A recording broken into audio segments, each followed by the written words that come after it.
ஸ்ரீமதே ராமானுஜாய நமஹ. ஸ்ரீமத் அழகி சிங்கர் திருவடிகளே சரணம் சரணம்.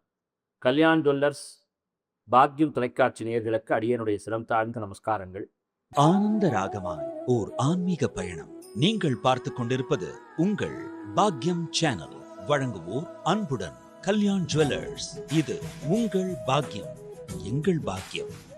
108 திவதேசங்களிலே மதுராவை பார்த்த நமக்கு கண்ணன் எங்கே வளர்ந்தார், பால லீலைகளைச் செய்தார், அத்தகைய திருத்தலம்தான் நந்த கோகுலம் என்று சொல்லக்கூடிய திருக்கோகுலம். இது சிறப்பாக மதுராவிலிருந்து ஆக்ராவிற்கு செல்லக்கூடிய பகுதியிலே அமைந்திருக்கிறது. இந்த கோகுலத்தில்தான் கோகுல பாலனாக, கோபாலனாக, மாடு கன்றுகளை நெய்த்தவனாக, தனது பால லீலைகளைச் செய்தவனாக, பல அற்புதமான லீலைகளையெல்லாம் செய்த திருத்தலமாக இந்த கோகுலம் திகழ்கிறது. யசோதா கண்ணனை எப்படியெல்லாம் பாராட்டி சீராட்டி வளர்த்தாலோ அந்த நினைவுகளை சுமந்து கொண்டு இன்றும் இந்த கோகுலம் காட்சி தருகிறது. கோபாலகா கோ ரட்சகா. கோபாலன் என்றாலே பசுமாடுகளை மேய்ப்பவன், பசுக்கூட்டங்களை காப்பவன். தன் அண்ணனான பலராமன், தன் தாயான வளர்ப்பு தாயான யசோதை, மிகவும் சிறப்பு மிகுந்த நந்த பெருமக்கள் எல்லோரோடும் பெருமாள் அளித்த அந்த நாடகங்களுடைய சாட்சியாகவே நீட்சியாகவே இந்த கோகுலம் திகழ்கிறது.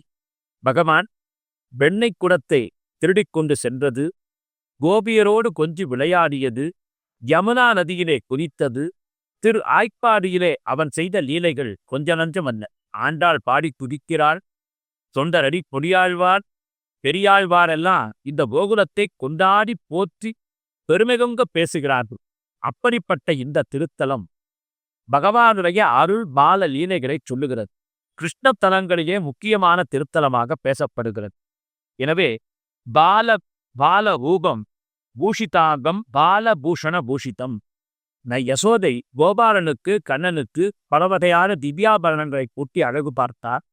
அவனோ இந்த மண்ணிலே விளையாடி மண்ணை எடுத்து வாயிலே போட்டுக்கொண்டு அதை சாப்பிட, என்ன கண்ணா அன்னை தின்றாயா என்ற பொழுது தன் திருவாய் திறந்து காண்பித்தால் 14 புவனங்களும் அதிலே தெரிந்ததா. அதை தன்னையும் பார்த்தாளா யசோதா பிராட்டி. மாயையார் மறைத்தானாம் பகவான். இப்படிப்பட்ட அந்த மாயக்கண்ணன் விளையாடிய இறந்தான் நந்தகோகுலம். 108 திவ்யதேசத்திலே இதுவும் முக்கியமான திவ்யதேசமாக கருதப்படுகிறது. இந்த திவ்யதேசத்திற்கு வந்து நாம் பிரார்த்தனை செய்தோமேயானா குழந்தை இல்லாதவர்களுக்கும் குழந்தை பாக்கியம் கிட்டும். முக்கியமாக குழந்தைகளுக்கு இருக்கக்கூடிய பிரச்சனைகள் எல்லாம் தீர்ந்துவிடும். நிறைய நல்ல நண்பர்கள் அமைவார்கள் என்று சொல்லிக்கொண்டே போகலாம். எனவே இந்த கோகுலம் கேத்திரத்திற்கு சென்று கோபாலனை கண்டு குதூகலமான வாழ்வு பெறுவோமா. ஆனந்த ராகமாய் ஓர் ஆன்மீக பயணம். நீங்கள் பார்த்து கொண்டிருப்பது உங்கள் பாக்யம் சேனல். இது உங்கள் பாக்யம், எங்கள் பாக்கியம். வழங்குவோர் அன்புடன் கல்யாண் ஜுவல்லர்ஸ்.